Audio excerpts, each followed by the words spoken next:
Hello out there in television land, and welcome to yet another edition of It's Your Health. Philip Benyo with my bride,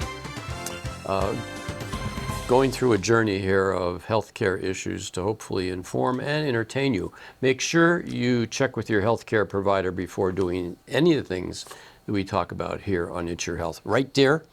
Right, dear. Oh, my. You're sitting in the wrong seat. I found that I'm a little further away from you when I sit here, but maybe But we'll be right back after We can this fix that. brief commercial message. Remember, you're watching It's Your Health. We'll be right back.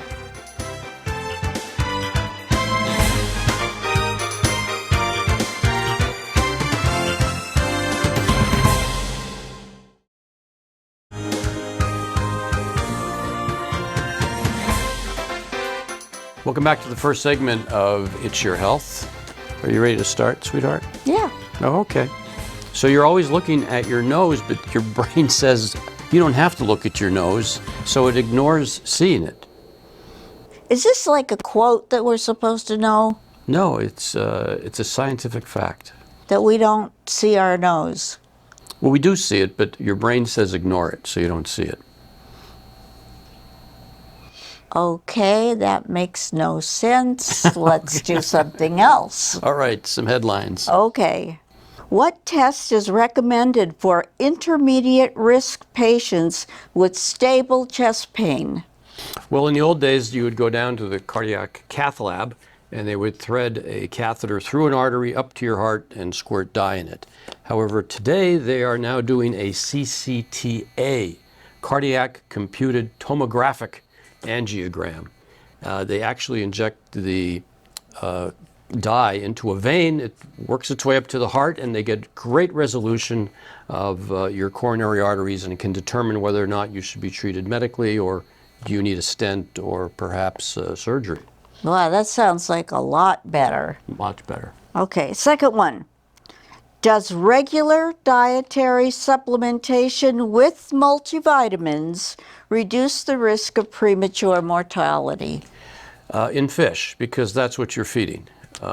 Most vitamins you take you don't need if you eat a well-balanced diet. We're going to get into perhaps something else later on about vitamin D. But nevertheless, most of the vitamins you don't need, and your body will excrete them. So why are you telling me to get vitamins? Vitamin D, sweetheart. I have vitamin D. Okay. What about vitamin C? I kind of like vitamin C as well. So I'm talking about some of the other stuff. You really don't need these supplements. What are the safest and most effective cognitive enhancers for patients with different stages of Alzheimer's dementia? Right. Well, Alzheimer's is an epidemic, and what the key is to diagnose it and treat it early with these particular medications that might retard the progression of Alzheimer's disease. You might know them as Aricept, Namenda. I find patients on them later on when the disease is towards the end stage. I'm not so sure it is as effective at that point in time, so they have to be started earlier. You didn't plan on me asking you this question, but in the early stages, what gives it away? How does somebody know? Right. Well, you can triage some patients into high risk factors. For example, if it ran in your family, do they use alcohol? Did they have trauma? Do they have personality changes? Do they have diabetes? Do they smoke? There's risk factor association with this. We can do mini cognitive exams to see if you have any memory issues. And if you look, you're going to find it at an early stage. But usually it's family members who bring it to our attention that mom and dad is forgetting things, or they have a personality change. Oh boy, that's tough. Okay, you did your headlines. Good start. Thank you. Okay, let's talk about maintaining low cholesterol to decrease this dementia risk. And of course, they talk about statins, a cholesterol-lowering medication that could reduce the risk of dementia in people with low cholesterol. The reason people get dementia is a whole variety of different causes. We're not sure we can pin it on one thing, but one thing is for sure, that if you lower your bad cholesterol, you're probably going to decrease your chance of getting a dementing illness. And I know statins are sometimes controversial and people don't want to take them, but Why are they? well, they can sometimes cause muscle cramps and pains, and people don't like to take medications for an illness they don't have. For example, they're not having pain or they're not having symptoms of whatever you're trying to treat with a cholesterol-lowering medicine. So you're saying, why take a pill that costs money, that can cause side effects, and I don't feel anything? But it's preventative. Okay. Here's another good one. Diabetes drugs like Ozempic or Jardiance may slash Alzheimer's risk. Again, what it's doing is decreasing the risk of brain injury, whether it's on a microvascular level, inflammation, scar tissue, and the like. These drugs, without question, will lower the chance of getting a dementing illness. Well, people with type 2 diabetes who take 2 common anti-diabetes medications had a reduced risk of Alzheimer's and the associated dementia. That's pretty good. That both drugs are associated with improved metabolic and vascular health, both of which may support healthy brain function. Yeah, no question. So again, the whole cause of dementia is multifactorial. We're trying to reduce as many risks as we can. And here's a risk that we're all familiar with. Alcohol use could contribute to dementia by damaging the brain. Heavy and former heavy drinking is associated with brain abnormalities like hyaline arteriolosclerosis, pretty good for me, and neurofibrillary tangles. Yeah, these tangles somehow get tangled up in the neurons that transmit information in your brain. It's kind of like scar tissue, if you will. And, you know, alcohol is one hydrogen atom away from ether.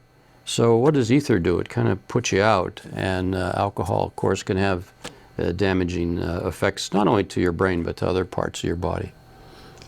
It found that moderate, heavy, and former heavy drinking were all associated with hyaline arteriolosclerosis, a distinct thickening and narrowing of the blood vessels that can happen in older people and those with health conditions. Wow. And you know, it's interesting. It was your birthday recently, and of course, people who listen to our shows were a little bit put back by the fact that I don't get you pistachios that are shelled. Because he's cheap. But here we go. A patient brought in some shelled pistachios, and she's not going to share them with me. And you're right, I'm not going to share them. It wasn't a patient, it was a viewer who watched on television and saw how mean you were being and brought those to me. All viewers are potential patients, sweetheart. And they're all mine. We'll be right back after this brief commercial message. Call our sponsors and tell them you heard it on It's Your Health, and better yet, use their services.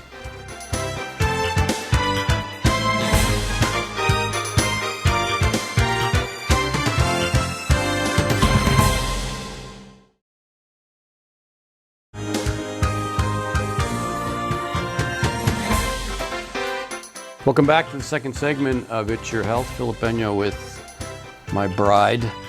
How about human thigh bones are stronger than concrete? Wow. Make sure you get your vitamin D. I was going to allude to vitamin D a little earlier, and they've shown that vitamin D, in terms of a supplement, can actually reduce colon cancer risks. So another good reason to make sure your vitamin D is normal. And we can measure those in the blood to make sure you have I adequate take it every day. vitamin D. Oh, okay, good. All right, shall we move along? Zepbound causes weight loss and improves sleep apnea symptoms. Well, this is a form of these GLP-1s. It's probably one of the stronger ones where you get more bang for your buck. The weight loss will virtually cure sleep apnea because part of the problem of sleep apnea is heavy weight that your body has to try to inhale while you're sleeping from your chest and from your neck area. So weight loss is one of the cures for sleep apnea. Okay, triptans outperform older and newer treatments for acute migraine. Which type of treatment has a greater chance of relieving pain in patients with acute migraine? Well, assuming you have an aura, which means you know when the headache's going to occur, the triptans taken like sublingually or orally will abort the headache, so to speak. And it's probably our best way of getting rid of the headache before it even starts. Wow. Cognitive behavior therapy for anxiety and related disorders in older people.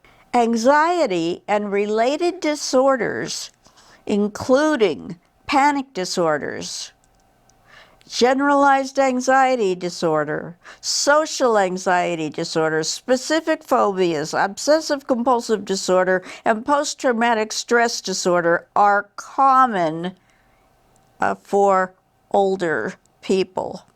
And what are you going to do about that? Well, of course, everyone thinks there's a pill for every ill. Some of the ways of treating this, sometimes the pill is worse than the disease itself. You can have side effects from things like benzodiazepines. You can get drug dependence and drug-to-drug interaction, increase your fall risk, increase dementia risks. So let's try to find a non-medicine way to treat. I have one right here. You do? What is it? Talk to me. It's called CBT. And it is an intervention that incorporates muscle relaxation, cognitive restructuring, and behavioral adaptation to target behavioral, cognitive, and experiential avoidance behaviors typical of anxiety disorders. But you have to be willing to work on it and stick with it. Yep. Well, no side effects from that. Oh, one of my favorites. PMS and PMDD. Symptoms, I know, I have these symptoms memorized. Symptoms include mood swings, bloating, lethargy, irritability, anxiety, feelings of being out of control, appetite changes, sleep disturbances, and decreased interest in usual activities. That sounds real familiar. Yes, premenstrual syndrome, PMS, really can be debilitating. And get a load of this chart, and you'll see some of the symptoms that we're talking about here. First of all, there's emotional ones. You can get angry outbursts, anxiety and confusion, coupled with depression and irritability. And you don't want to be around people, so you get social withdrawal, which magnifies everything else. And then there's bodily symptoms that you can suffer from with PMS, to include abdominal bloating, breast tenderness or swelling, headaches, muscle or joint pains, along with swelling of the lower extremities, and weight gain, because you might get involved with some binge eating, if you will. And how many men does this affect? All of us. Yeah, right. None. You guys don't suffer with that at all. Yes, we do, but we suffer with you. And so what's the way of treating something like this? And so some of the things that have come up is that there are things called serotonin release uptake inhibitors.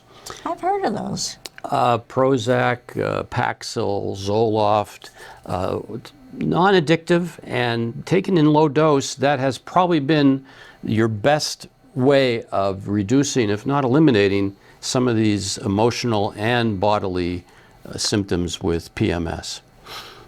Wow. Yes, and so cognitive behavioral therapy, not as effective, but certainly perhaps safer. And our old friend exercise will help to cut down on some of these issues. But we suffer with you, ladies, believe me. So. Well, I don't believe you. Next topic. Go ahead. This is a tough one.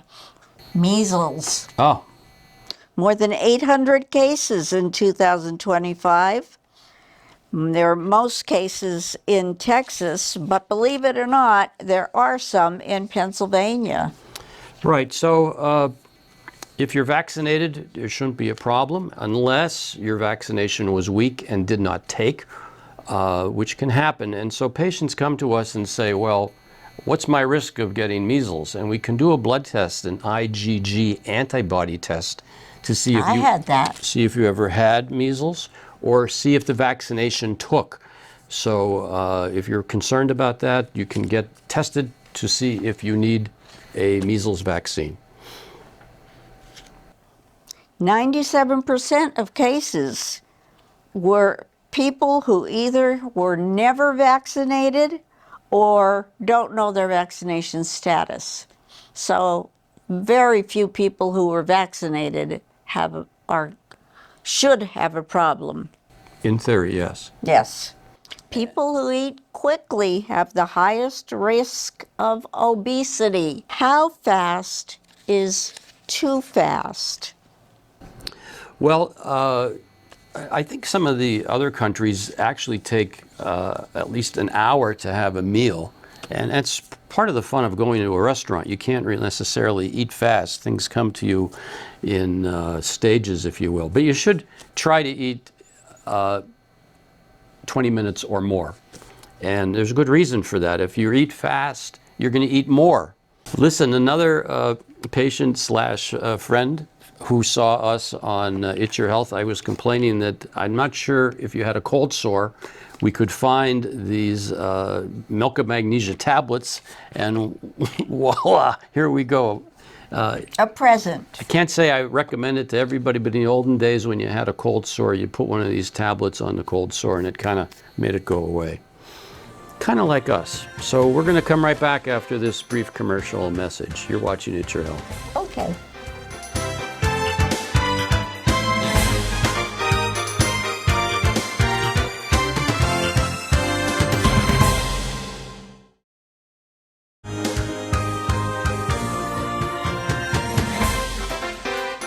Welcome back to the third and final segment. Boy, the fastest half hour in television is It's Your Health. Coming up, summer, mosquitoes. So if you have type O blood, they're going to be looking for you. Oh, great. Is that right? You're type O blood, don't you? Mm-hmm. Okay. Well, let's move right along. Let's talk about physical therapy for osteoarthritis knee pain. Is physical therapy effective for osteoarthritis knee pain in adults? Well, everyone is looking to say, I'm not going for this knee replacement. And so besides medications, probably your safest thing is physical therapy. It has been shown to work to cut down on symptoms. It's putting a Band-Aid on a leaking dam because ultimately the disease is going to progress to the point where you say, I need to get my knee replaced. Sometimes coupling that with joint injections can be of great value as well. So there's other alternatives besides a knee replacement. And the physical therapy may reduce pain in the short term, 6 to 18 weeks, but it's not a long-term fix. Does cold water immersion after exercise reduce muscle soreness? You ever see them going into those tubs that are just filled with ice? Yes. It sounds rough, but cold therapy will actually help cut down on muscle soreness after excessive exercise. I'm not so sure you should soak in ice, but a cool water bath, if you will help your soreness post-exercise.